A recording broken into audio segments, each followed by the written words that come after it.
Hello future teacher, welcome back to my YouTube channel study hub for teaching. आज हमारे unit 1 का last topic बचा हुआ है formative assessment and submissive assessment. तो इसके बाद हमारा फर्स्ट यूनिट कंप्लीट हो जाएगा। तो चलिए टॉपिक को शुरू करते हैं। Formative assessment. Formative assessment used to understand the student learning and conceptual organization, identified strength and diagnosis of weakness. Formative assessment mainly जो क्लासरूम एक्टिविटीज़ में यूज़ होता है उसके लिए होता है। जैसे क्लासरूम में आप किसी चीज़ को असेस कर रहे हो, जैसे बच्चों की वीकनेस को पता कर रहे हो, उसकी स्ट्रेंथ को पता कर रहे हो, एक मतलब नॉर्मल वे में, जैसे आप उनसे बातचीत करके या फिर कुछ क्वेश्चन आंसर करके या फिर किसी तरीके से आप उनको कुछ रीडिंग करा रहे हो, राइटिंग करा रहे हो, एक असेसमेंट करने की कोशिश करते हो, उसे फॉर्मेटिव असेसमेंट कहते हैं। Formative assessment use to understand the student learning, student की लर्निंग को अंडरस्टैंड करने के लिए होता है, उनके कॉन्सेप्ट को ऑर्गेनाइज करने के लिए होता है, उनके स्ट्रेंथ को आइडेंटिफाइड करने के लिए होता है तथा वीकनेस को डायग्नोसिस, वीकनेस का पता लगाने के लिए होता है, और एरियाज फॉर इम्प्रूवमेंट, ये कौन कौन सा उनका ऐसा एरिया है जिसको इम्प्रूवमेंट करने की जरूरत है, मतलब कौन कौन सी उनकी चीज़ें हैं जो उनको इम्प्रूव करना चाहिए। इस सब चीज़ों के लिए किसका यूज़ होता है? फॉर्मेटिव असेसमेंट का। इसका जो नंबर, ऐसा कुछ नहीं कि टेस्ट होता है इसका नंबर जुड़ेगा लास्ट में फाइनल मार्क्स में, ऐसा कुछ नहीं होता है। ये नॉर्मल एक असेसमेंट होता है। It is source of information that teachers can use in instructional planning. इस इंफॉर्मेशन को टीचर यूज़ करता है अपना इंस्ट्रक्शन प्लान करने के लिए, मतलब कि क्या चीज़ बच्चों में कमी है, उसको कैसे हम मतलब किस तरीके की इंस्ट्रक्शन प्रोवाइड करेंगे जिससे उनकी ये कमी, उनकी वीकनेस दूर होगी, उनकी क्या क्या स्ट्रेंथ है जिसको यूज़ करके वो आगे अपने उनके पढ़ाई में यूज़ किया जा सकता है। तो ये सारी चीज़ों के लिए फॉर्मेटिव असेसमेंट होता है। And student can use in deepening their understanding, और स्टूडेंट इस असेसमेंट को कैसे यूज़ कर सकते हैं? अपने अंडरस्टैंडिंग को और डीप करने के लिए और अचीवमेंट को और इम्प्रूव करने के लिए, improving there achievement.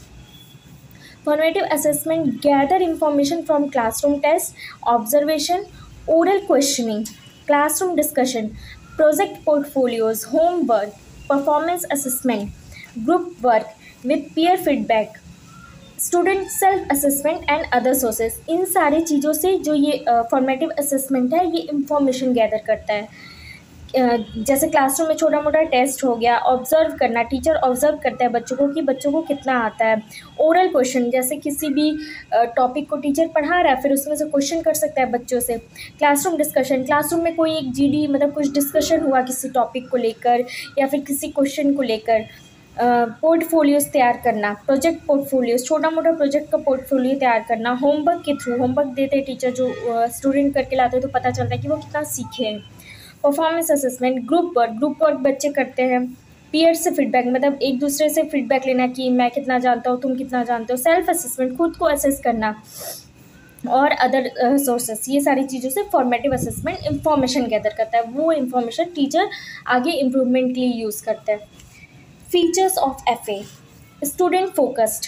First one is student focused. इसमें स्टूडेंट पे फोकस होता है। इसमें ये नहीं कि टीचर क्या पढ़ा रहा है, कैसे पढ़ा रहा है, स्टूडेंट कैसे रिसीव कर रहा है, स्टूडेंट कैसे रिसीव कर रहा है टीचर के पढ़ाए हुए को, उस पर मतलब फोकस करता है। कितना वो समझा, how well understand, how well understand, मतलब बच्चा कितने अच्छे से सीख रहा है चीज़ों को। How they can apply it, how apply it, ये सारी चीज़ें फॉर्मेटिव असेसमेंट में आती है। नेक्स्ट है इंस्ट्रक्शनली इंफॉर्मेटिव। इससे क्या होता है कि टीचर को पता चलता है कि वो कैसे नेक्स्ट जो इंस्ट्रक्शन है उसको प्लान करेगा।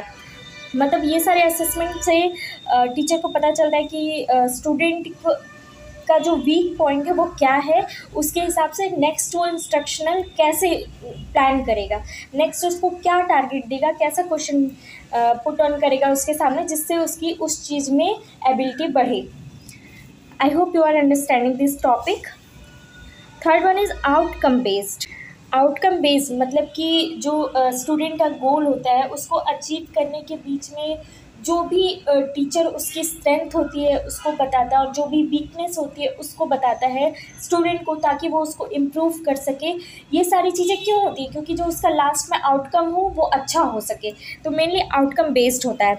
अफेक्ट टीचर क्वालिटी, टीचर की भी क्वालिटी इससे इम्प्रूव होती है कि टीचर को पता चलता है या मेरा ये जो मेथड है पढ़ाने का वो सही है या नहीं है। टीचर्स को भी पता चलता है कि मेरे तरीके से बच्चे ने कितना सीखा, how much they are learning, और कैसे सीख रहे हैं, और क्या सीख रहे हैं, हाउ एंड व्हाट। तो इससे क्या होता है, टीचर खुद को भी इम्प्रूव करता है। सेल्फ असेसमेंट, बच्चों में सेल्फ असेसमेंट आता है, खुद से बच्चे अपने आप को असेस कर पाते हैं कि हाँ मेरी क्या वीकनेस है, मेरी क्या स्ट्रेंथ है, दोनों पॉइंट ये जान पाते हैं। ओके, तो ये था फीचर फॉर्मेटिव असेसमेंट का। नेक्स्ट है ये topic formative assessment procedure for formal teaching learning context. ये जो टॉपिक है ये आपका लॉन्ग क्वेश्चन में अक्सर करके पूछ देता है, तो ये आप तैयार करके जरूर जाइएगा। इसमें जो 3 तरीके हैं, जो मतलब फॉर्मल टीचिंग लर्निंग कॉन्टेक्स्ट में फॉर्मेटिव असेसमेंट कैसा होता है, फॉर्मल तरीके से ही फॉर्मेटिव असेसमेंट को कैसे लिया जा सकता है। स्टैंडर्डाइज्ड टेस्ट, प्रोग्राम टेस्ट और एसे टेस्ट, ये तीनों तरीके से आप जो फॉर्मेटिव असेसमेंट है वो कर सकते हैं। पहला स्टैंडर्डाइज्ड टेस्ट, ये तो नॉर्मल टेस्ट होता है। इस टेस्ट में क्या होता है कि आप बच्चों के परफॉर्मेंस को एक दूसरे से कंपेयर कर सकते हैं। नॉर्मल क्लासरूम टेस्ट है, इसमें जो भी नंबर आएगा उससे आप एक दूसरे बच्चे को कंपेयर कर सकते हैं, किसमें क्या वीकनेस है, किसमें क्या स्ट्रेंथ है, ये पता चल सकता है। ये एक स्टैंडर्डाइज्ड टेस्ट है जो क्लासरूम में लिया जाता है। दूसरा है programme test. Programme test are the test which are also known as teachers made test. Teachers made test, these are used to measure how well a student is able to understand and remember specific content। जो student है वो कितना सीख रहा है और क्या चीज़ों को वो रिमेंबर मतलब याद रख पा रहा है कि नहीं, ये सारा चीज़ प्रोग्राम टेस्ट में आता है। ये बेसिकली टीचर के थ्रू ये टेस्ट पूरा डिज़ाइन किया जाता है। जैसे कि आप क्लासरूम प्रोजेक्ट ले लो या फिर प्रेजेंटेशन ले लो, क्विज़ ले लो, टेस्ट ले लो, क्विज़ वगैरह इसके अंदर आता है। ऐसे test, Essay test is a test that requires the student to structure a rather long written response up to several paragraphs। Essay test में वो several paragraph यूज़ करके एक पूरा स्ट्रक्चर तैयार करता है, ठीक है, किसी चीज़ के बारे में पर्टिकुलर वो अपना राइटिंग्स जो कैपेबिलिटी है वो शो करता है। तो इस टेस्ट के थ्रू भी आप पता कर सकते हैं कि बच्चे को कितना नॉलेज है। Formative assessment procedure for non formal teaching learning context. ये जो नॉन फॉर्मल तरीके से कैसे फॉर्मेटिव असेसमेंट होता है, written reflection, poly survey, check for understanding, wrappers observation, ये सारे तरीके हैं जो नॉन फॉर्मल फॉर्मेटिव असेसमेंट के लिए यूज़ होते हैं। First one is written reflection.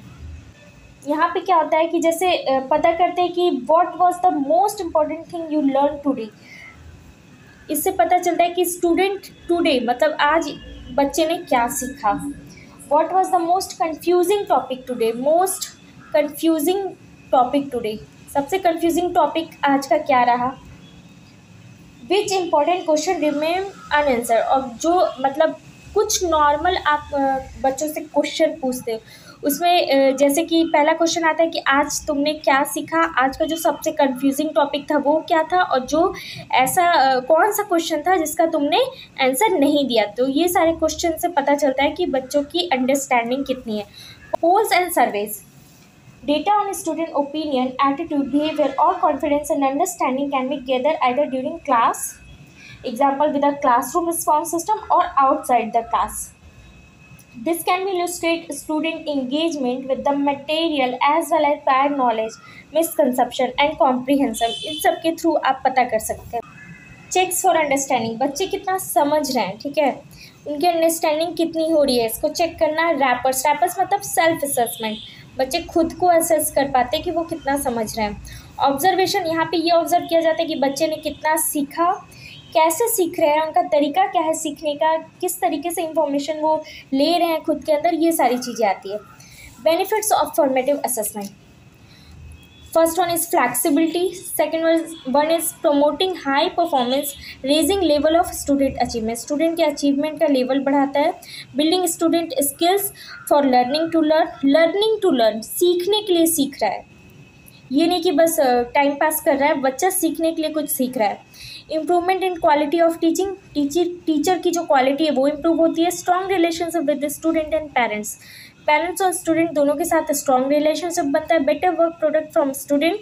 Greater student engagement. Student का बहुत ज़्यादा इंगेजमेंट होता है, मतलब खुद में इंगेज रह पाते हैं स्टूडेंट इन चीज़ों में. तो ये था हमारा फॉर्मेटिव असेसमेंट. नेक्स्ट हमारा टॉपिक है submissive assessment. Summative assessment is usually conducted at the end of the learning program. It is the final measurement of what was learned. ये end of the मतलब किसी भी क्लास के या फिर किसी भी ग्रेड, मतलब कोई क्लास 1 में है या 2 में है, क्लास के एंड में जो एग्ज़ाम होता है प्रॉपर, जिसके मार्क्स हमें काउंट होते हैं, वो होता है सबमिटिव असेसमेंट. इसमें पता चलता है कि बच्चे ने क्या सीखा. Summative assessment could use formative assessment. इसमें फॉर्मेटिव असेसमेंट के जो ऑब्जर्वेशन है उसको हम यूज़ कर सकते हैं, डेटा को हम यूज़ कर सकते हैं. And a final overall assessment of whether learners have achieve the learning outcome for the programme. यहाँ पता चलता है कि जो लर्नर है उन्होंने अपना गोल अचीव किया है या नहीं. It is use typically at the end of the project, unit, course, semester, programme और स्कूल ईयर. ये एंड में यूज़ होता है किसी भी यूनिट जैसे पूरा हो गया तो आप लास्ट में यूनिट टेस्ट लेते हो.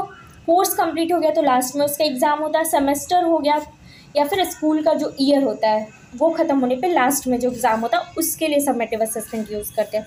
Summative assessment is typically use for credentialing such as awarding of qualification, selection etcetera. जैसे किसी भी चीज़ में अवार्ड मिल रहा है, किसी भी क्वालिफिकेशन में, जैसे आपने कोई क्लास पास किया तो आपको अवार्ड मिल रहा है, बेस्ट अचीवमेंट अवार्ड, या फिर कोई सिलेक्शन जैसे कि किसी जॉब के लिए सिलेक्शन होता है, उसमें भी सबमिटिव असेसमेंट का यूज़ होता है. या फिर किसी कॉलेज में, मान लीजिए आप कॉलेज में एंट्रेंस टेस्ट होता है ना, एंट्रेंस टेस्ट, वो भी सबमिटिव असेसमेंट के थ्रू होता है.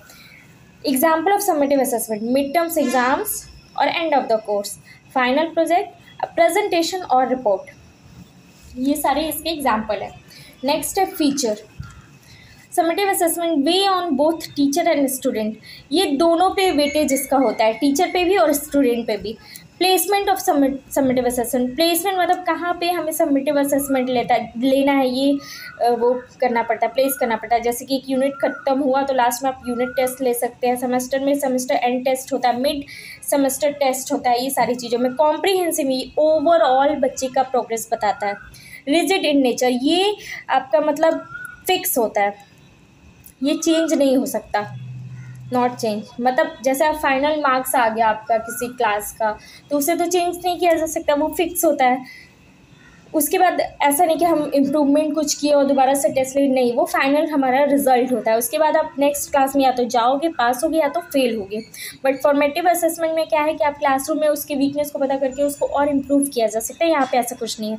टीचर्स डायरेक्टेड होते हैं, यहाँ टीचर्स डायरेक्ट करते हैं कि किस तरीके का टेस्ट होना चाहिए, पेपर सेट होना चाहिए, ये सारी चीज़ें.